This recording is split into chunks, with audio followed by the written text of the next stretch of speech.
Hello. It is time for another chat about all things samba, dancing, and life, I suppose. All things that are good.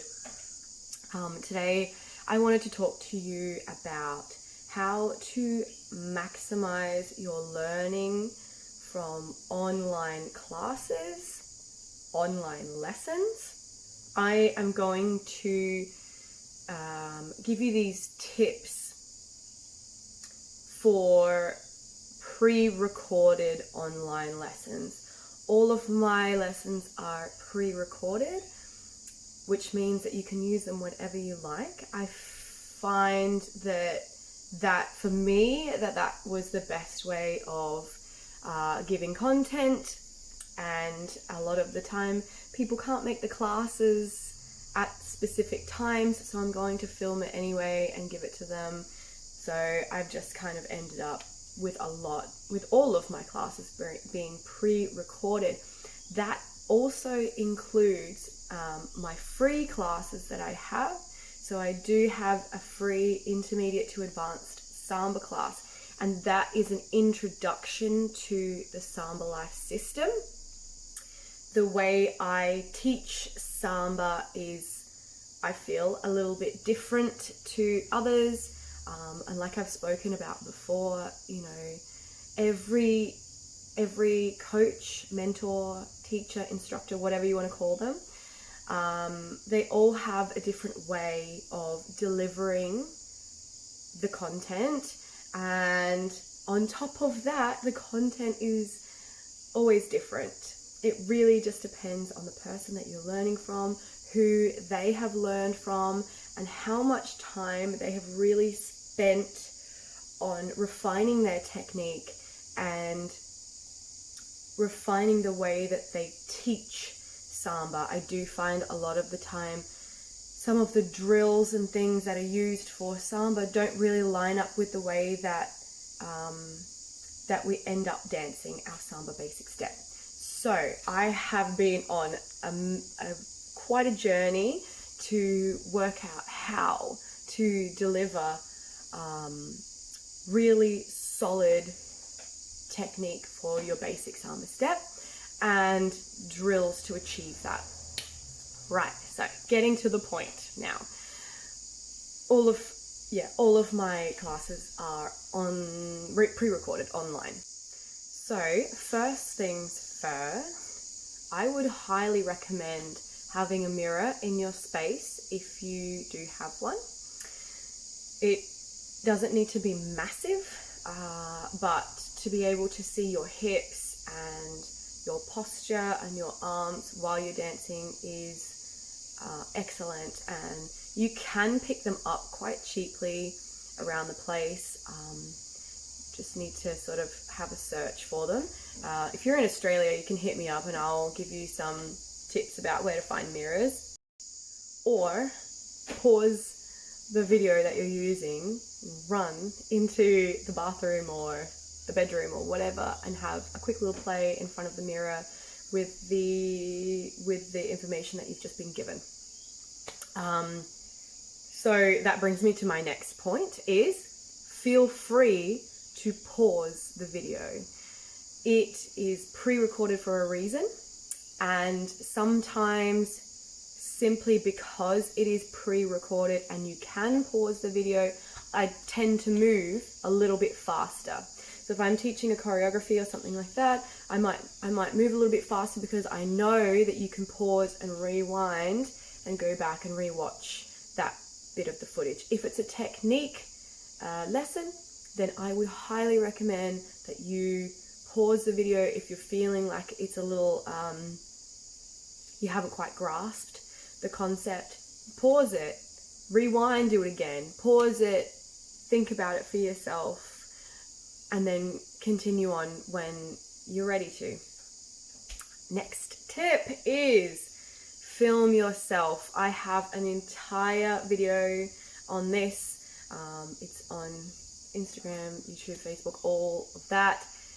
It is such an important tool to improve. Like I said in that other video, you don't always have a teacher with you. And sometimes that's a really, really good thing. I know that most people like to go into a class setting and have the teacher there and have the atmosphere and have the instant feedback and have the mirrors and all the rest of it. Sometimes though, I find people zone out a little bit in class setting because they're constantly being told what to do. The reason why I created the master membership was for people to practice on their own at home. You learn so much more when you are on your own at home. When you go to practice something and you can't remember how to do it, the teacher isn't there to show you what it is, and you have to use your brain a little bit more. And maybe that's kind of why people don't necessarily gravitate to online classes, but it is one of the greatest tools I could recommend. A lot of my students, they come to my classes, my studio classes, they have private lessons with me, but they also have the master membership as a tool for practicing at home. It's a really great way of upping your skills, because like I said, you actually need to use your brain. So definitely film yourself and then send me your footage. So even if it's not for master membership, for example, I contact my members every single Friday and I ask them for their homework. With my other 6 lesson courses, they are obviously done in your own time, but I'm always encouraging people to send me their homework, and that is part of the deal. It's part of the deal. You've purchased the course and I don't want to leave you high and dry. My services are here, and I would highly recommend that you take advantage of that. Most Samba instructors, coaches, mentors or dance teachers, instructors, mentors are more than happy to review footage of their students practicing. Why? Yeah, why? It takes time. We don't get paid for it. However, we want to see you succeed.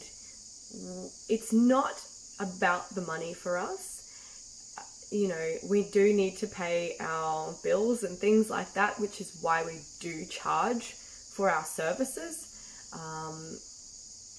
But I give a lot of stuff away for free. I give a lot of my time away for free. I'll also offer a discovery call that is absolutely free, no obligations involved at all. And with that discovery call, I chat to people and I point them in the right direction. I offer my time for free because I want to see you succeed. I love seeing people succeed, and I also love seeing people dancing Samba with beautiful technique.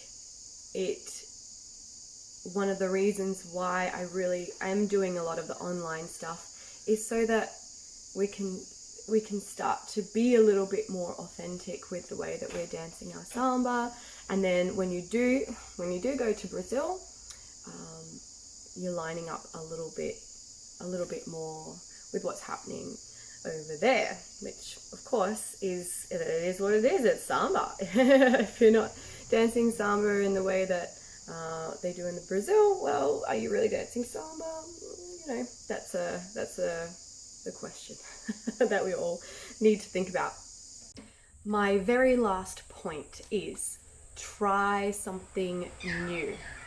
Like I said earlier, each instructor, mentor, they have different ways of teaching Samba, different techniques, different ways of helping you find Samba in your own body. If you go into a class and you go in and do all of your regular stuff and you don't pay attention to what the teacher is asking you to do or to try, you won't learn anything new. So if you go into a class or you put your online class on, I would really recommend that you listen to what the instructor is saying and try to almost forget what technique you have ingrained into your body, and just try to do what that particular instructor is asking of you. You might love it, you might hate it, and you can keep it, you don't have to keep it. It's a totally up to you kind of thing. This is a very shortened version of another video that I will be bringing out next. So keep your eyes peeled for this, because it's so important. But for now, try to almost forget what you know and just humor the instructor. Do all the things they're asking you to do with the technique they're asking you to do it with, and see if you and your body like it or not. All right, guys, that is what I have for you. So just a quick recap. We said use a mirror. We said pause the video and rewind if you need to, or give yourself a moment to really practice that before you move on with the next section. Make sure that you film yourself and that you send the footage and get the feedback. Get it, because it's invaluable. And then try something new. So guys, like I did mention, I offer absolutely free discovery calls. If you want to do one of those, hit me up. The link is in my bio, or below wherever you're watching this video, and you can also send me a DM. That's one of the best ways of getting into contact with me as well. So have a think about these. Let me know how you go. If you have any questions, you can leave them in the comments, or again DM me, and I will catch you next time for another chat about samba and dance and life and such. Goodbye.